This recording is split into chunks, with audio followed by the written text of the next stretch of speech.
my home, my church, my family.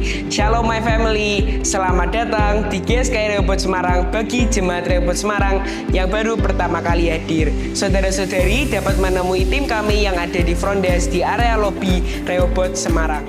Saya akan memberikan informasi minggu ini. Ibadah Suara Kebenaran tanggal 11 Maret 2026 di Gedung Gereja jam 16.30 bersama dengan Pastor Stephen.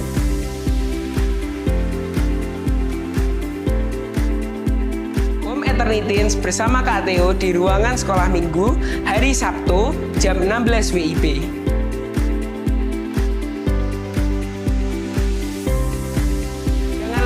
Sunday Service tanggal 15 Maret 2026 bersama Pastor Stephen Lim jam 10 pagi di Gedung Gereja.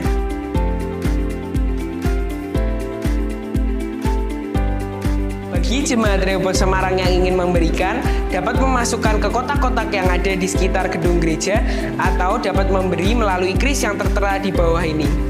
Jemaat Rehoboth Semarang dapat mengikuti sosial media yang ada di bawah ini. Bagi Jemaat Rehoboth Semarang yang memiliki pertanyaan mengenai gereja, dapat menghubungi WhatsApp hotline number Rehoboth Semarang yang ada di bawah ini. Saya ada ayat pegangan untuk kita semua hari ini. Yohanes 3 ayat 16. Karena begitu besar kasih Allah akan dunia ini, sehingga Ia telah mengaruniakan anaknya yang tunggal, supaya setiap orang yang percaya kepadanya tidak binasa, melainkan beroleh hidup yang kekal. Amin. Saudara-saudari dapat menemukan ayat-ayat seperti ini, renungan harian, dan informasi gereja Rehoboth Semarang setiap harinya di WhatsApp channel yang tertera di bawah ini. One vision, one heart for harvesting. Tuai jiwa-jiwa, langit baru, bumi yang baru. Sampai jumpa, God bless us all. Have a pleasant week. Bye-bye.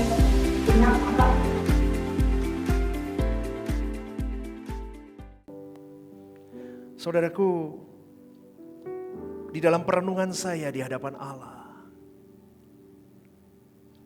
Tuhan taruh saya satu ayat Matius 6 ayat 34. Yang dikatakan begini, sebab itu janganlah kamu khawatir akan hari besok. Karena hari besok punya kesusahannya sendiri. Kesusahan sehari cukuplah untuk sehari. Amin, saudaraku. Kita mengaminkan itu gampang di mulut, tetapi untuk mempraktekkan itu susah. Bagaimana saya bisa menyerahkan kekhawatiran itu, saudaraku? Itu abstrak. Mulut saya mungkin berkata, aku tidak khawatir, tetapi perilaku hidupku, pikiranku tidak seia dengan mulutku. Seringkali begitu manusia. Jadi pada waktu kita berdoa, datang berdoa, kita persoalkan apa yang menjadi hal yang menjadi pergumulan kita. Kita ceritakan, kita ungkapkan semua kekhawatiran hidup kita, ketakutan kita. Semua kecemasan kita, di situ kita bisa mulai sedikit demi sedikit mulai menyerahkan kekhawatiran itu ke Tuhan perlahan, saudaraku. Di dalam dialog doa kita, saudaraku, kita bisa buat komitmen dengan Tuhan.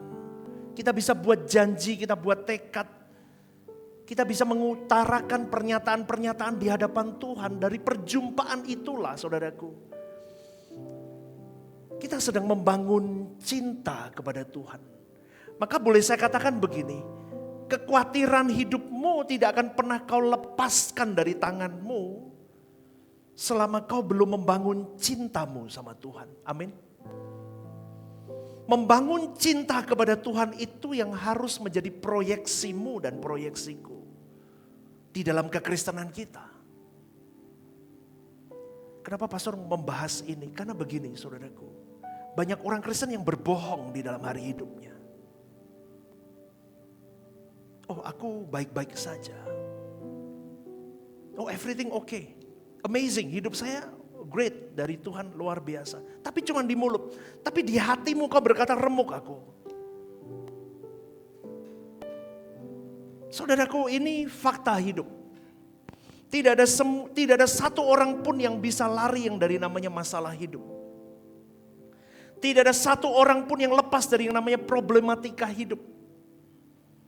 Maka Saya beri pathway bagaimana kau bisa bertarung dengan masalah hidupmu dan kau tetap menjadi seorang pemenang. Pemenang itu bukan cuma di gereja ketika kau menyanyi berteriak.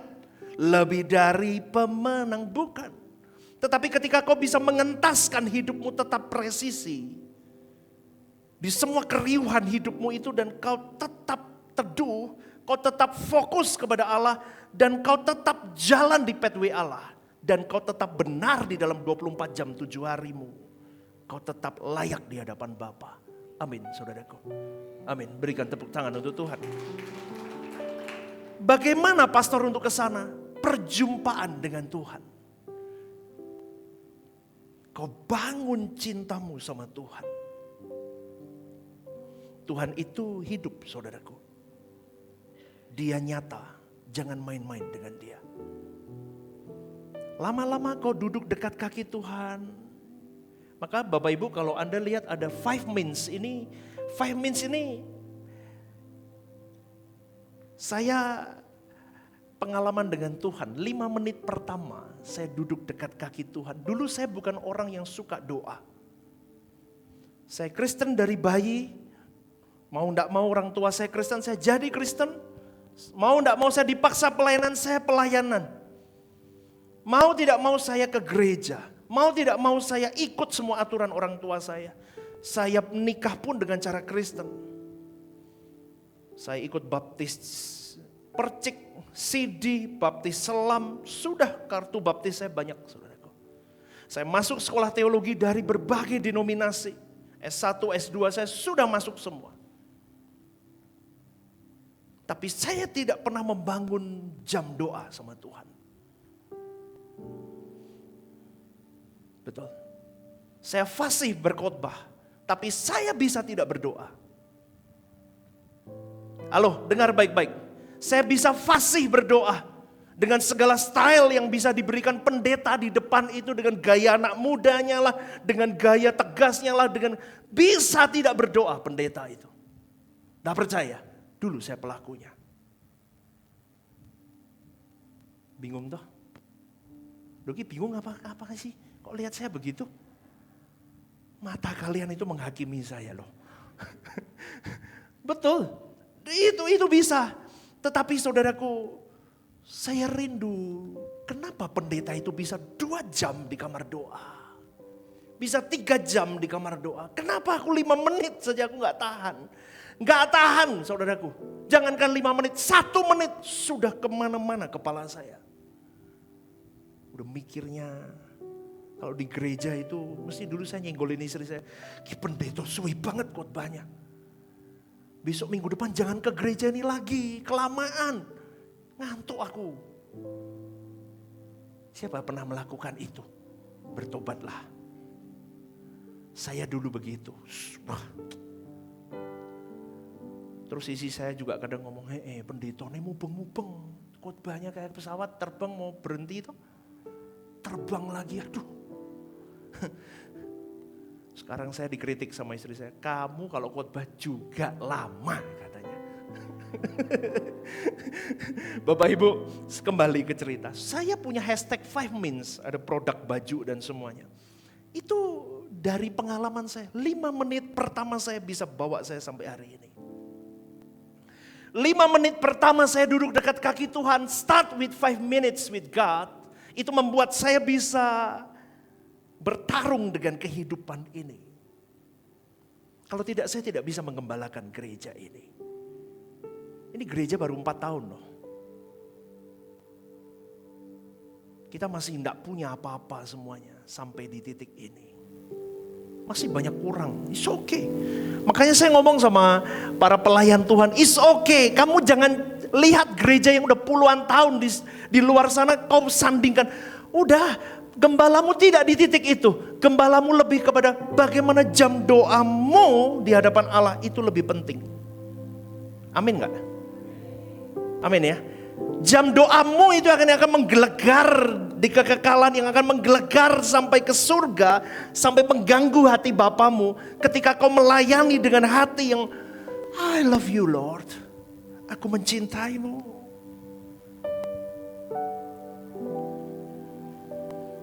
Kenapa saya bisa khotbah begini? Karena saya mengalami banyak kekhawatiran hidup. Dan kekhawatiran itu bisa dihempaskan karena cintaku sama Tuhan. Yang semakin dalam dan lebih dalam. Ketika aku mempercayai Tuhan, perjumpaan itu bisa membius hidupku untuk semakin hilang kekhawatiran itu. Jadi saya nggak bisa lagi overthinking dengan hal itu. Kenapa? Karena saya lebih overthinking bagaimana Tuhan melihat hidupku. Nangkap gak Bapak Ibu? Overthinkingmu bukan about problem, tetapi overthinkingmu bagaimana Allah melihat hidupmu, menikmati hidupku apa enggak dia.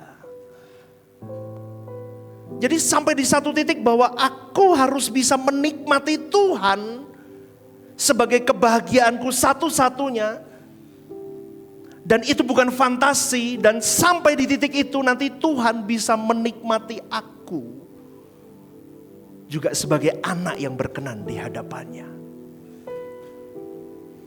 Tapi banyak orang Kristen yang hanya fantasi nyenengin Tuhan.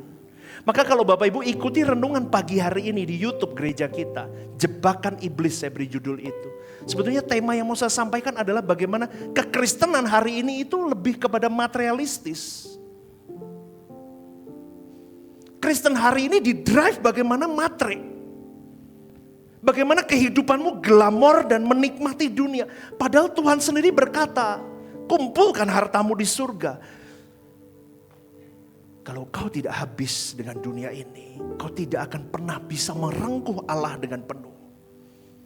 Tetapi hari ini gereja mengajarkan banyak hal tentang bagaimana memotivasi orang hanya untuk menjadi orang yang bermoral baik, menjadi orang sukses di dunia, menjadi leader, menjadi top, menjadi orang hebat di mata dunia. Tapi Yesus tidak mengajarkan itu. Yesus mengajarkan bagaimana engkau sempurna seperti Bapa, serupa dengan Tuhan Yesus.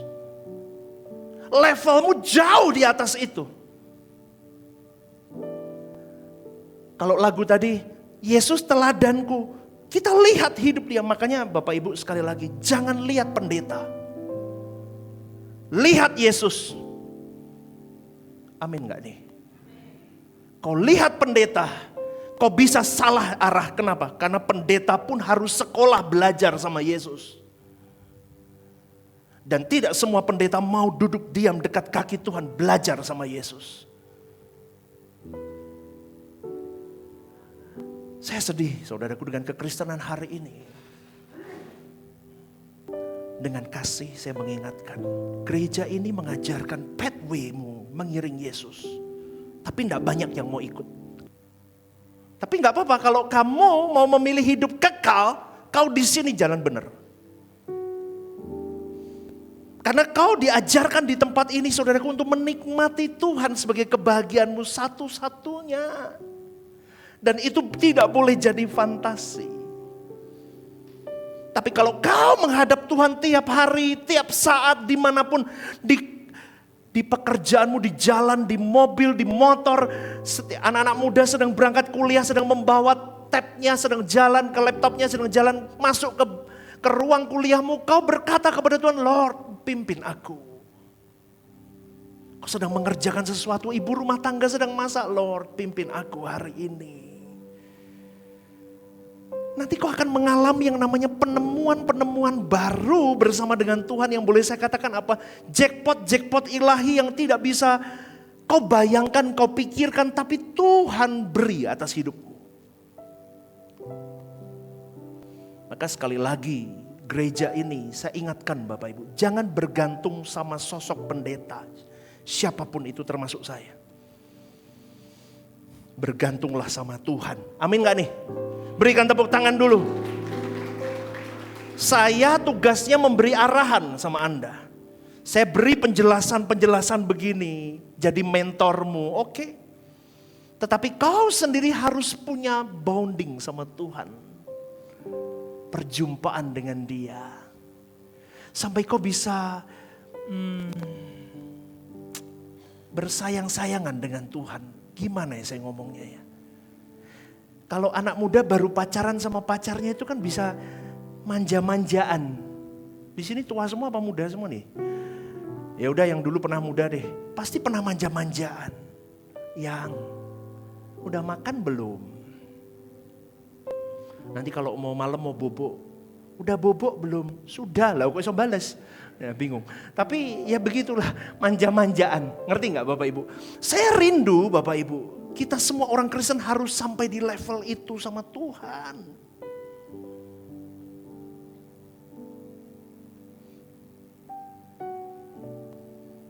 Kalau anak muda, pasangan muda, dari muda sudah begitu sama Tuhan, manja sama Tuhan, erat sama Tuhan.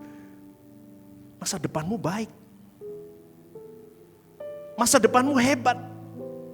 Pernikahanmu hebat. Itu gak usah bingung, maka lakukan itu saudaraku. Paksalah dirimu duduk diam di kaki Tuhan, nantikan Tuhan. Makanya ada satu lagu, ya bentar lagunya. Yesus kau anugerah terindah dalam hidupku. Terus gimana? Kau sungguh berarti di setiap jalanku. Dan anugerahmu selalu mempesonaku. Yesus terbaik, Yesus kau termanis di dalam hidupku. Yesus terbaik, termanis dibanding pendeta siapapun. Amin gak nih? Saya cekokin ini terus loh. Jadi mulut yang saya khotbahkan ini, kamu harus jadi orang yang duduk dekat kaki Tuhan. Kamu peka sama Tuhan ketika Stephen Lim khotbah, kamu uji dengan roh. Setuju? Jangan telan mentah-mentah sehingga kau cerdas. Ketika kau keluar nanti dengar pengajaran apapun, kau uji dengan roh. Bapak Ibu, kau mulai hari ini mulai berjuang mengangsur jam doamu yang sudah hilang selama ini. Mulai kembalikan itu. Paksa dirimu untuk duduk dekat kaki Tuhan, dia menantikan dia. Dimulai dari sekarang, maka tidak akan pernah Anda mengalami yang namanya kosong hidup ini. Nah, tetapi kau harus mengalami yang namanya aku mau berlabuh kepada Tuhan.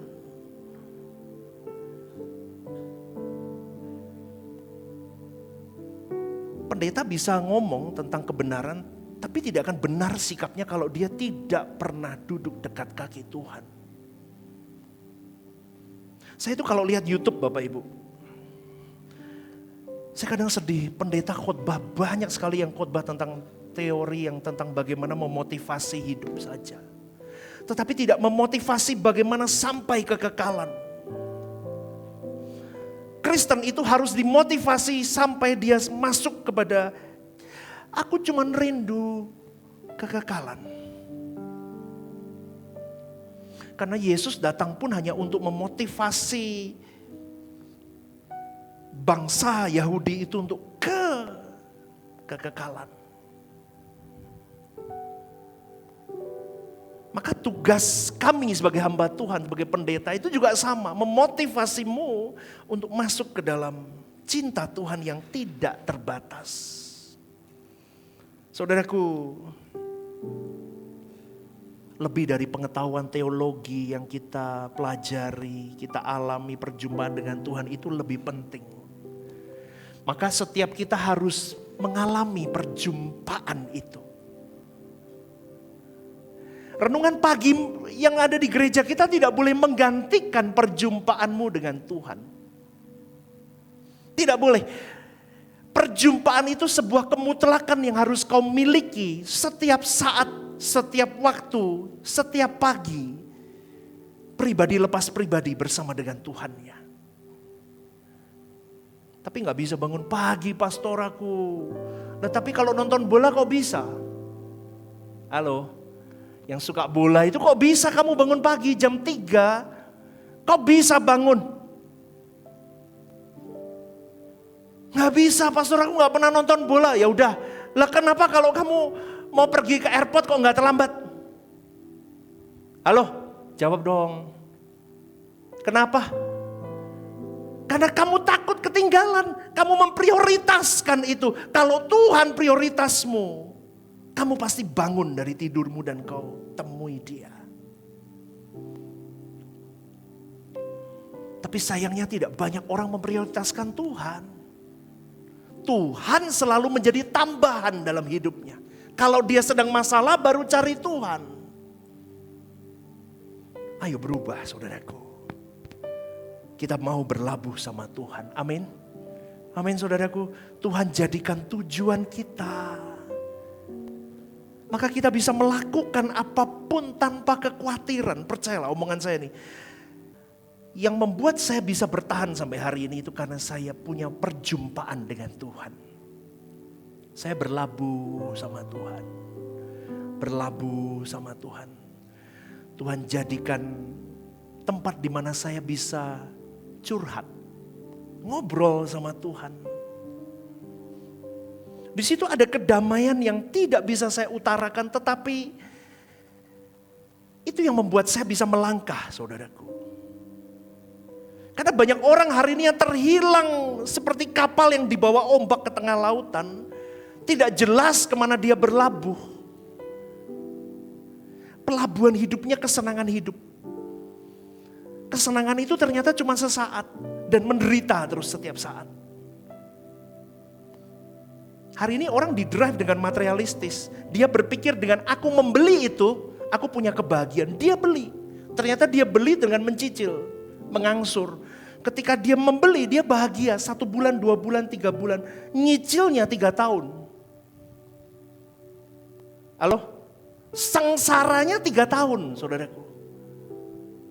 Dan tidak banyak orang yang memahami derita yang kau alami itu karena kau tidak duduk dekat kaki Tuhan sehingga kau tidak mengalami yang namanya pelabuhan di hadapan Allah. Akhirnya orang terbelenggu dengan keinginan mata, keinginan daging, dan keangkuhan hidup. Ini yang menjadi masalah, banyak orang Kristen juga terjebak di dalamnya. Akhirnya apa? Ketika dia menikmati kesenangan yang sudo, yang sementara itu, dia tangkap itu. Dia menderita di perjalanan ini. Dan akhirnya dia tidak memiliki damai sejahtera, dia mulai khawatir. Kenapa hidupku begini? Kamu yang salah. Kenapa salah? Karena kamu tidak di dalam Tuhan. Amin Bapak Ibu. Lu ini ngantuk apa enggak nih? Amin enggak nih? Ini yang terjadi. Dan akhirnya orang banyak di drive dengan Tuhan kita kaya. Loh iya betul Tuhan kita kaya. Tetapi kau tidak harus jadi kaya di bumi. Halo?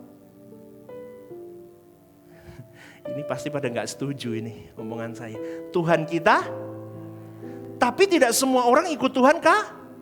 Tapi harus kaya di Setuju? Maka jangan ngomong Tuhan kita kaya terus Anda melabel Anda anak Allah. Padahal di sini sudah diajari bagaimana spek anak Allah. Tinggallah di dalamku, aku di dalammu, firmanmu di dalammu, maka mintalah apa saja Bapa akan berikan kepadamu.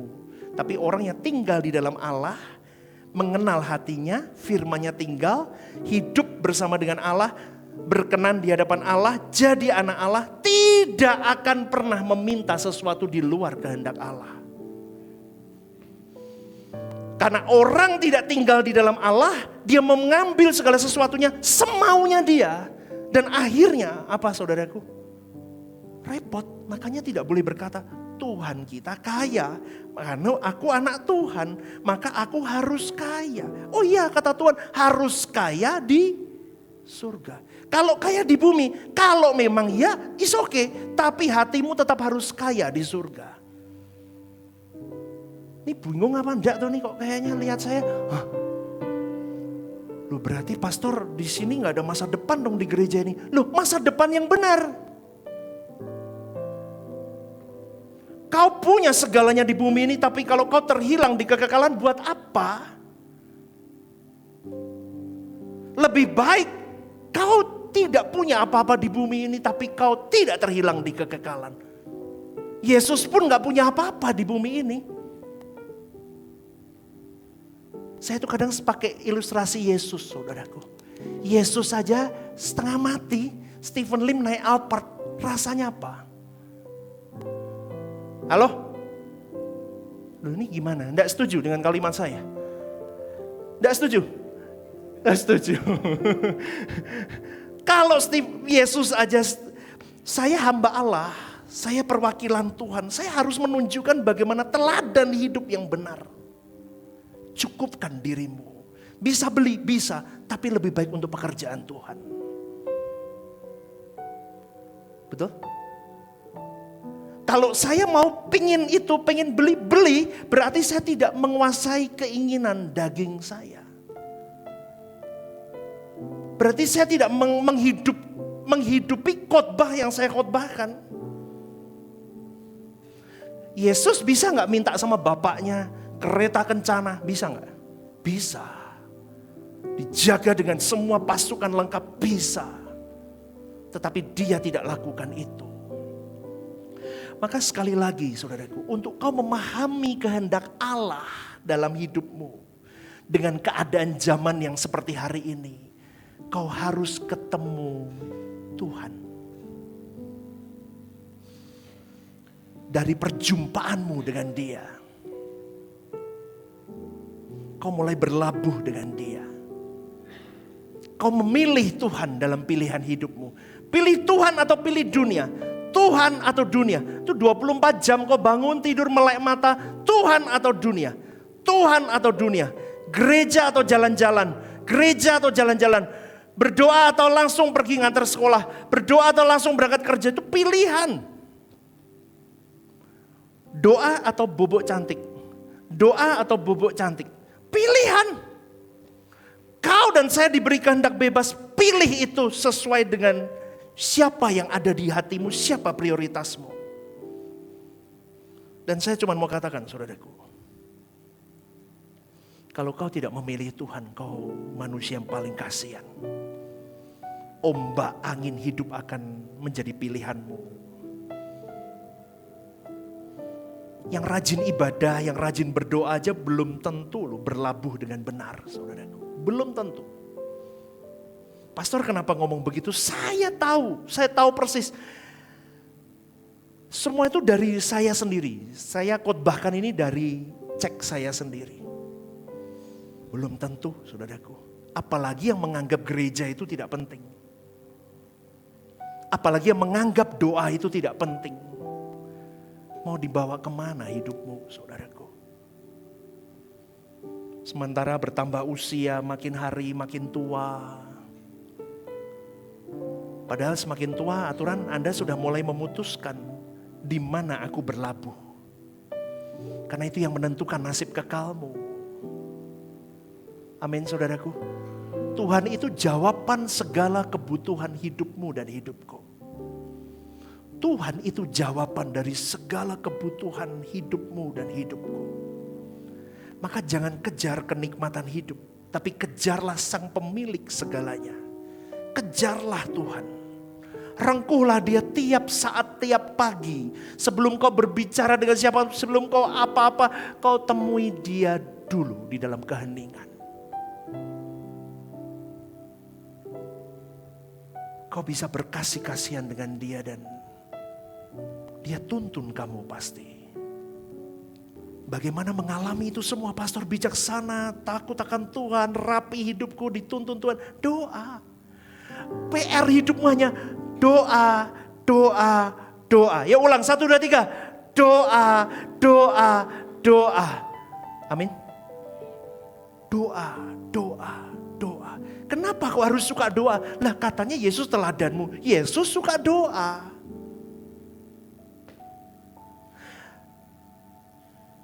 Kamu tidak akan bisa sampai kepada Elohim Yahweh Bapa kita sempurna kalau kau tidak ikuti Yesus.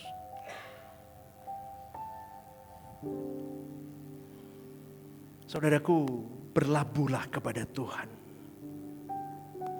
Kalau kau berlabuh terus sama Tuhan, bukan hanya sulit gagal hidupmu, tapi kau tidak bisa gagal.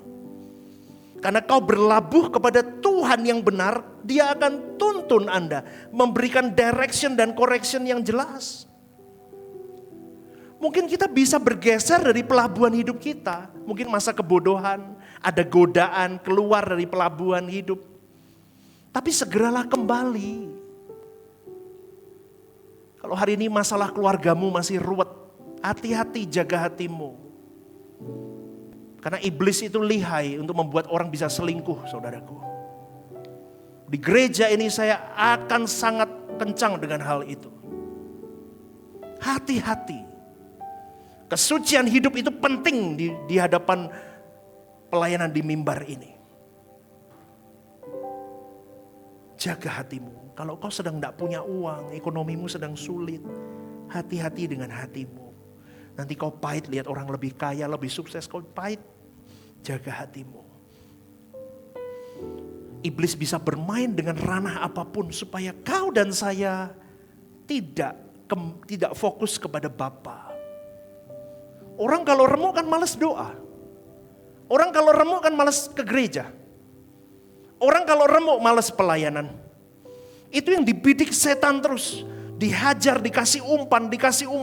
Sampai engkau bisa berkata, aduh Tuhan udah deh. Aku ngurusin hidupku aja udah ruwet kok ngurusin orang lain. Udah deh nanti dulu deh. Apalagi dengan segala peraturan, dengan pelayanan di dalamnya. Udah deh. Tapi pagi hari ini saya mau ajak kepada kalian semua. Rajut doa.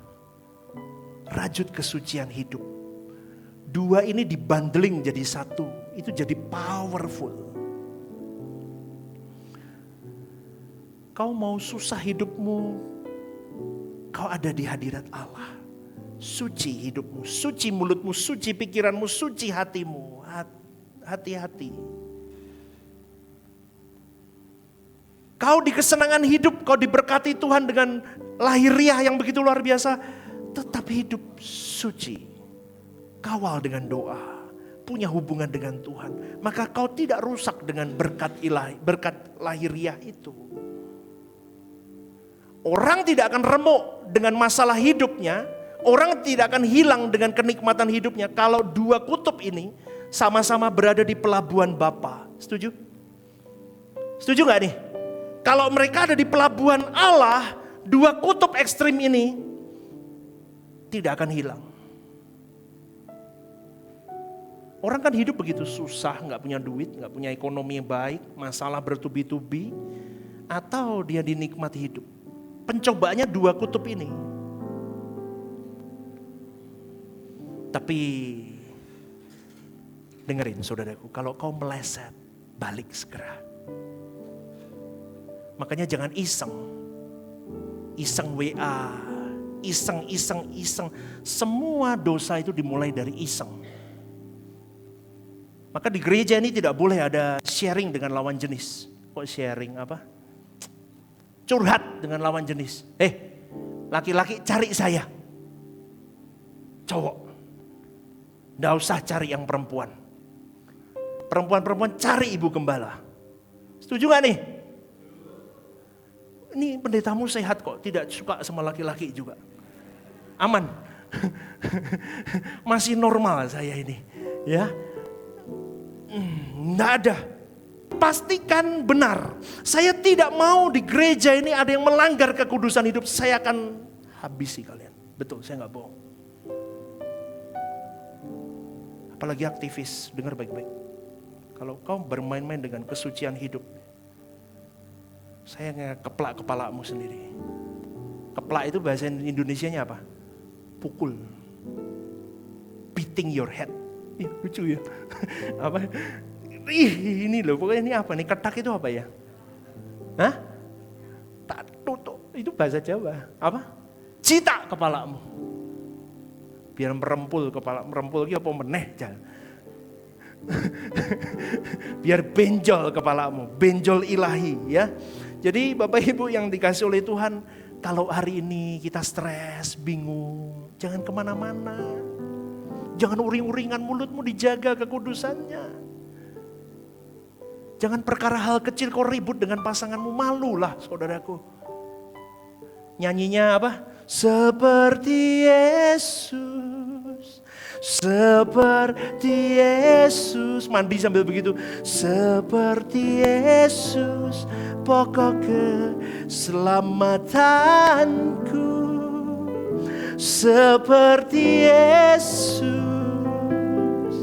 seperti Yesus yang selalu menyukakan hatimu.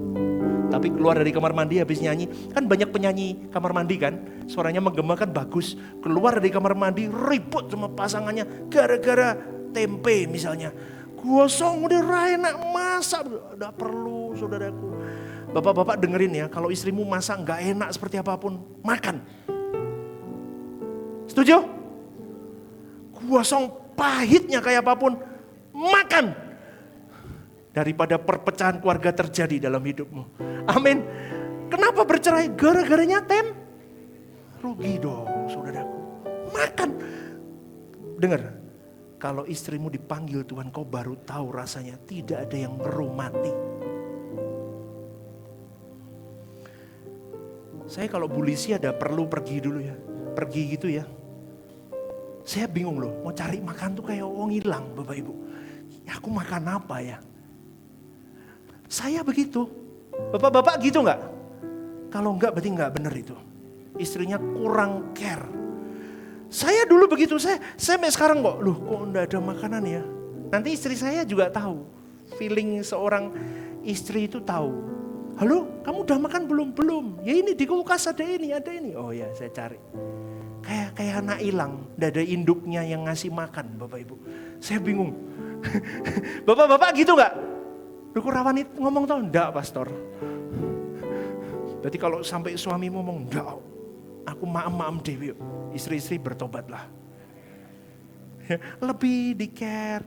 Ya, pagi itu, ini istri saya luar biasa. Pagi itu besok ya, besok pagi, malam ini dia sudah prepare.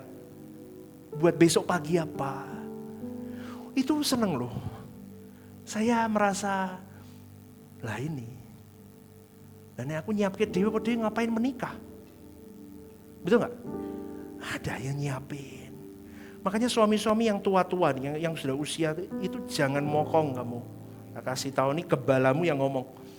Jangan dokong. Dokong itu apa ya? Keras. Suami istrimu ngasih teh agak panas sedikit. Aduh, ngamuk-ngamuk. Ngapain? Apapun yang sedang kau alami. Keadaan apapun.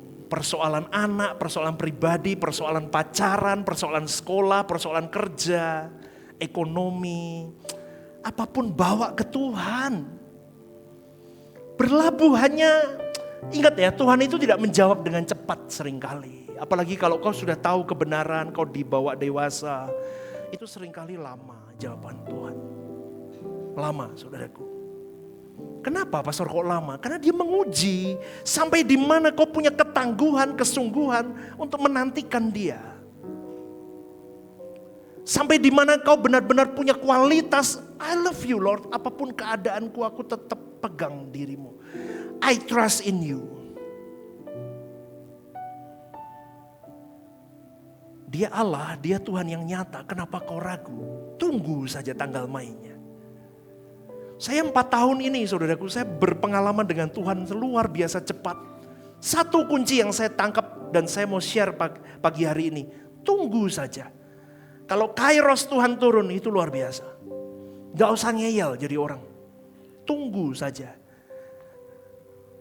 Taat, bertahan, taat, bertahan, taat, bertahan. Dah itu hidupmu gitu terus. Jangan pilih jalan lain. Jangan pilih jalan lain. Taat bertahan di tengah badai hidupmu. Taat bertahan. Taat bertahan. Pelangi sehabis hujan pasti Tuhan sediakan. Amin saudaraku. Berikan tepuk tangan untuk Tuhan. Saudaraku sekali lagi. Kalau badai hidupmu keras hari ini. Kau berkata masa laluku terlalu buruk Tuhan. Kamu berlabuh sama Tuhan. Tuhan akan tuntun untuk engkau membenahi hidupmu yang ruwet ini. Semua kita punya masa lalu, semua kita punya masalah. Semua kita tidak lepas dari masalah dan semua kita kadang masih berbuat salah dengan keputusan yang kita ambil. Tetapi mulai hari ini berlabuhlah sama Tuhan dan katakan, tenggelamkan aku di dalam-Mu. Maka ketika kau tenggelam di dalam Tuhan, kau berlabuh di dalam Tuhan, saudaraku dengar baik-baik. Kau akan mengalami yang namanya rest total di hadapan Tuhan.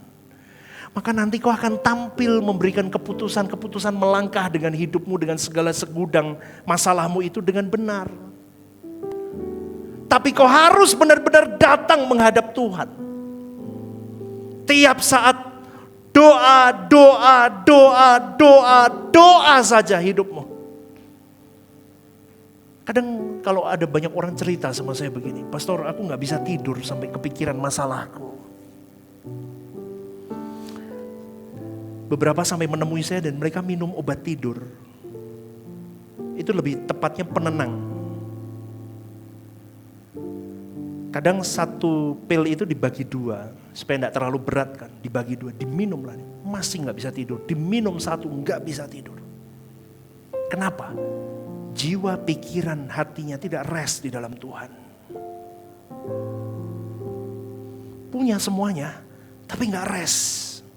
Miliki semuanya, tapi nggak rest. Punya segalanya, tapi nggak rest. Kenapa? Koneksimu putus sama Tuhan. Saya pernah dites saudaraku, saya tidak ada stresnya. Aneh kan? Loh, ini alatnya valid loh. Itu ngetes 1, 2, 3 orang stres kabeh kok. Saya tidak stres. Aku tinggal di dalam dia. Dia di dalam aku. Firman-Nya tinggal di dalam aku. Tes, no.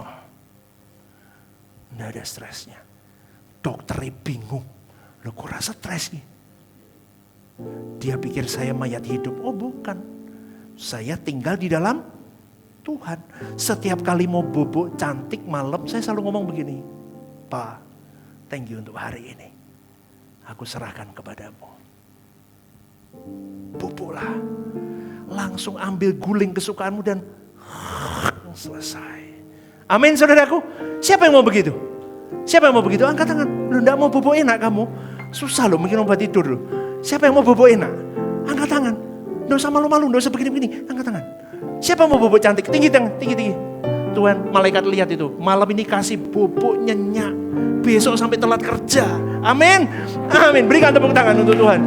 Aduh. Pelabuhan kita Tuhan. Saudara kita selesai, saudaraku. Yesus kau anugerah terindah dalam hidupku. Kau sungguh berarti di setiap jalanku. Dan anugerah-Mu selalu mempesonaku. Yesus kau terbaik.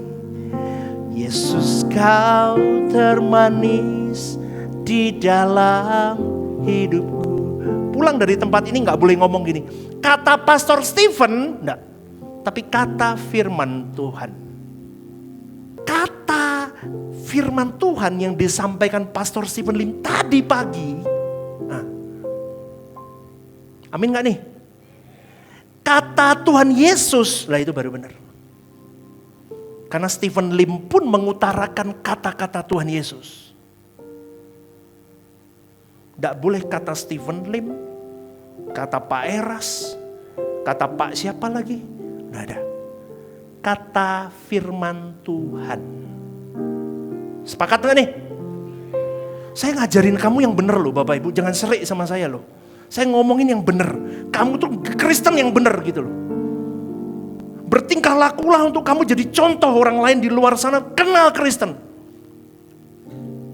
Hari ini banyak orang kecewa masuk Kristen. Kenapa? Ternyata ajaran Kristus berbeda dengan gaya pendetanya. Tuhan Yesus ngomong apa sama anak muda itu? Kamu mau ikut aku? Jual semua milikmu. Bagikan itu semua. Mateng gak gue? Nah sekarang pendeta glamour. Orang tertarik dengan glamour Christianity. Dia datang untuk glamour hidupnya. Ternyata loh ajarannya kok zong. Ajarannya pikul. Hah? Pikul apa? Apart. Loh, kamu enggak boleh begitu Bapak Ibu. Bukan pikul apart. Pikul? Pikul apa? Loh, pikul apa hammer ini? Pikul apa? Salib. Amin. Teladanku menderita, aku harus menderita. Maka malu kalau aku mengglamourkan diriku dan aku malu dengan keadaan itu karena aku tidak seperti Yesus. Aku apalagi nyanyi seperti Yesus. Yesus gak begitu nak. Malu. Maka untuk kau bisa punya benar cara pandang. Bapak Ibu percayalah, saya untuk bisa sampai pemahaman ini dan mau melakukan ini bersama istri saya. Itu butuh waktu panjang.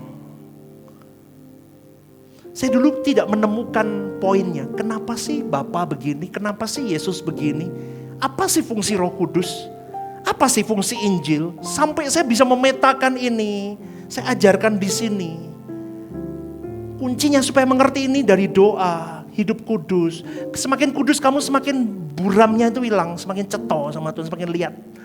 Oh ini pathway-nya begini. Makanya saya khotbahkan banyak bagaimana engkau menghidupi Yesus.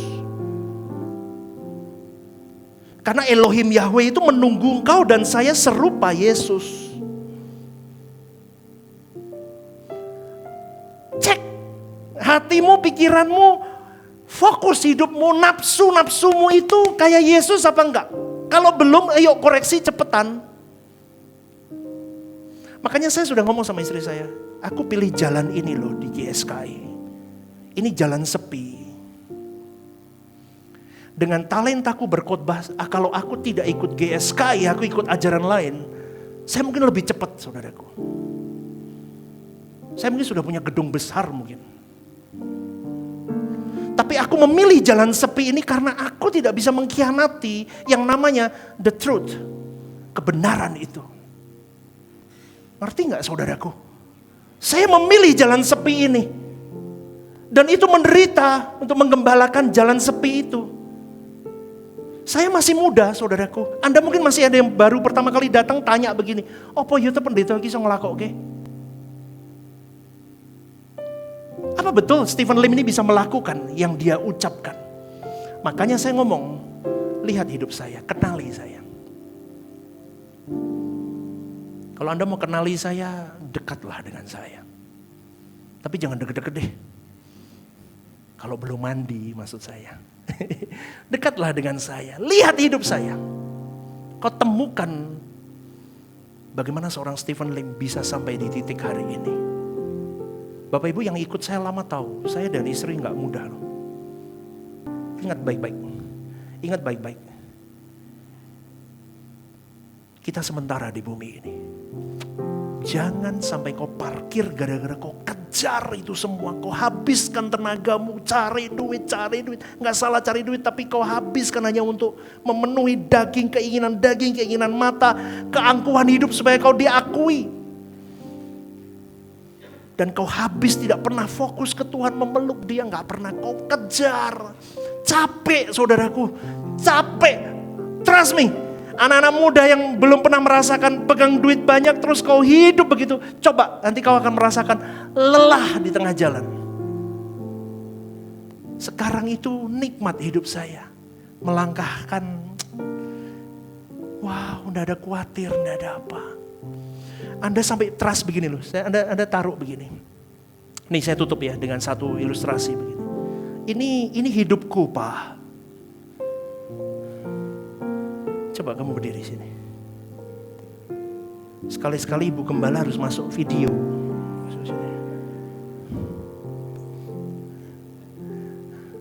Aku trust kepadamu, terima.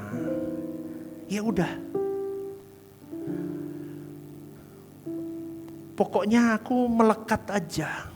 Ini masalahku, kamu tahu, Bapak tahu apa yang menjadi problemku, kebutuhanku, kepentinganku, beban hidupku. Ya udah, masa Bapak mana yang tidak peduli dengan kita? Aku pokoknya duduk dekat kaki bapakku, jalan terus. Udah deh, terima kasih. Maka Tuhan akan membereskan satu persatu. Tapi untuk kita bisa deket ini susah. Bapak itu selalu stay loh. Kita yang tadi melepaskan pelabuhan kita karena kita dosa, terus setan itu mulai masuk. Kan nggak layak kamu jauh. Kan nggak layak kamu. Kan nggak doa, tambah jauh. Tapi PR-mu dan PR-ku hari ini adalah bagaimana kau doa itu untuk terus pegangin Bapak kita nggak lepas. Ngerti nggak? Ngerti? Itu aja udah, itu aja. Ditabrak, Pak, gimana aku responnya sama ini? Tuhan kasih. Tabrak lagi, Pak, aku gimana ya ngurusin orang susahnya model begini nih. Oh ya, Pak, ini bocengli ini orang, Pak. Gimana? Stephen, kamu harus kuat. Itu batinmu akan ditenun begitu, saudaraku. Terus kalau kau rajut begini tadi yang saya khotbahkan tuh intinya begini. Terus. Akhirnya kau merasa ternyata aku hanya butuh dia. Terus sampai kau bisa declarekan. Tidak ada yang kubutuhkan selain Tuhan. Ternyata aku cuma butuh Tuhan. Di dalam Tuhan aku damai. Kalau aku damai aku bisa melihat kehendak Allah. Rabunku hilang. Amin saudaraku. Berikan tepuk tangan untuk Tuhan. Anda diberkati Tuhan gak nih? Mudah gak nih? Pulang gak usah khawatir. Masalahmu banyak, saya yo banyak. Masalahmu yo masalahku. Aku tambah punya masalah lagi. Banyak mana? Banyak saya. Makanya aktivis di sini yang baik. Jangan nambah masalah gembalamu. Duh, iya bener saya ngomong ini. Kalau bahasa mama saya itu kuai-kuai lah kau. Kuai-kuai ya apa ya? Anteng lah. Semua keputusan yang saya keluarkan pasti saya bawa duduk dekat kaki Tuhan. Tapi mohon maaf kalau kau melanggar kesucian. Saya menghardikmu nomor 1. Gembalamu setengah mati ngurusi kesucian hidup. Kamu pelayanan sambil gak suci hidupmu, awas kau. Maaf ya saya ngomong apa adanya. Anda diberkati Tuhan. Yuk bagi berdiri yuk. Ya, berikan tepuk tangan untuk Tuhan.